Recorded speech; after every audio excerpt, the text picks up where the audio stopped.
Welcome to another In Wheel Time podcast. I'm Don Armstrong with Car Review Thursday, our twice-weekly review of what's inside our new car showroom. The Mercedes-Benz Sprinter.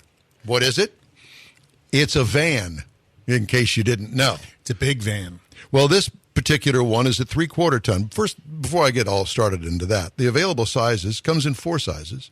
3 roof heights, 2 engines, 3 configurations, 1500, 2500, 3500, and 4500 are the different configurations. Reviewed trim level is the cargo van, 144-inch. Remember that number, right?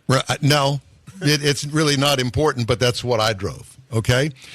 It is the 3/4 ton, massive, and it was mustard yellow, and somebody said, "Are you starting to drive for DHL?" And I thought, well, yeah, I guess I'd have to steal the van, but I'm sure that DHL wouldn't mind.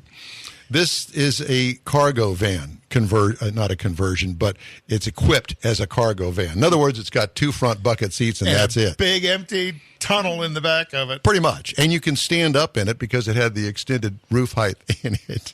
And without touching my head on the roof. Was yours the mid-high or the super tall? I think it was the super tall. And I didn't measure it, but it was really tall. It wouldn't go in a garage. Let me put it that way.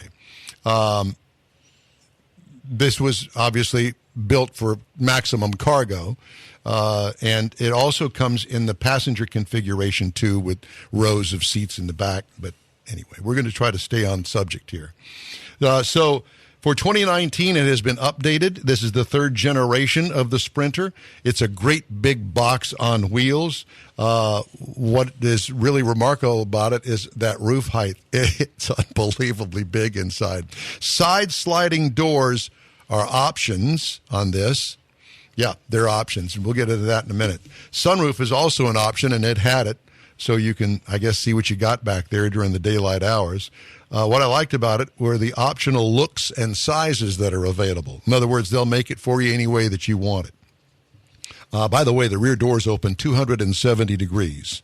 The Ram actually opens wider. They'll actually fold around the side of the vans, but apparently that is a big thing when it comes to purchasing a cargo van. You want the doors to open as wide as you can. To get out of the way. Yeah, exactly.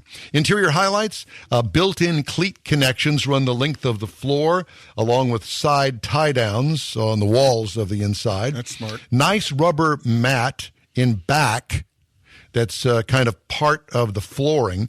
It also has black rubber mats up front that are removable over this thing. It's pretty clever the way that they did it. It has the M-Bucks infotainment system, Mercedes-Benz, whatever, UX infotainment system.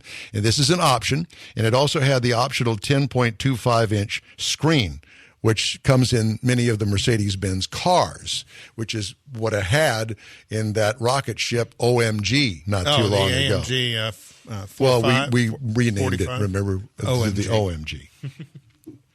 OMG. Informative dash display, cargo trunk room, cubic yards of room. You could get a football team back there. What I liked about it, the utilitarian nature of the vehicle. What do you want it to do? This thing can do it in an enclosed fashion. 2.0-liter turbo inline 4-cylinder that turns out 188 horsepower, 258 pound-feet of torque. Now, I didn't quite understand why you would put just a regular gasoline engine into a 3/4 ton van, but it is an option, and you can bump it up to a diesel if you want, but it does have a 9-speed automatic transmission. So that's where they gain in getting the thing away from a stop sign. By gearing it correctly in overdrive. Tow rating is 5,000 pounds. Haul rating is 4,123 pounds. Miles per gallon, it's not posted on the sticker. Doesn't have to be in the 3/4. Correct. I got 17 miles per gallon over 396 miles. That's pretty good in that big sail, barn door you're driving down. How much do you get in I your... get about 14 and a half in my transit van.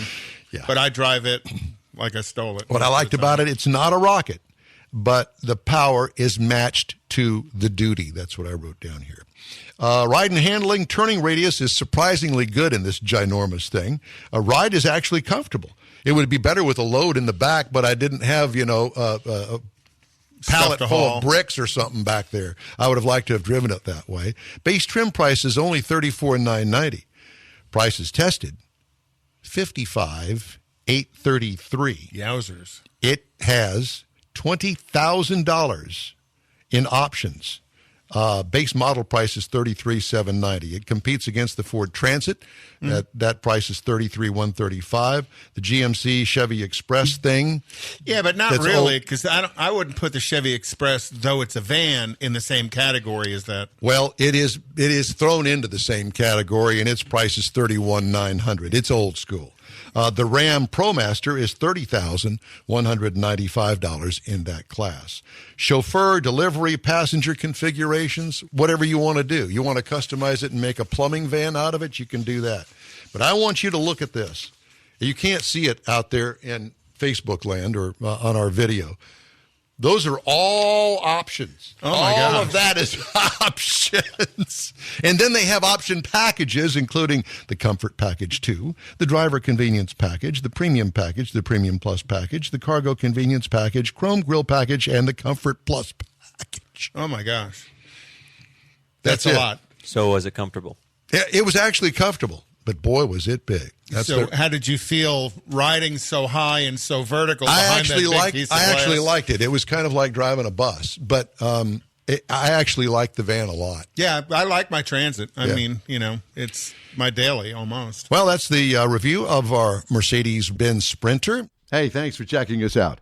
In Wheel Time is streamed on Facebook and YouTube and is broadcast every Saturday in Houston on ESPN 97.5 FM.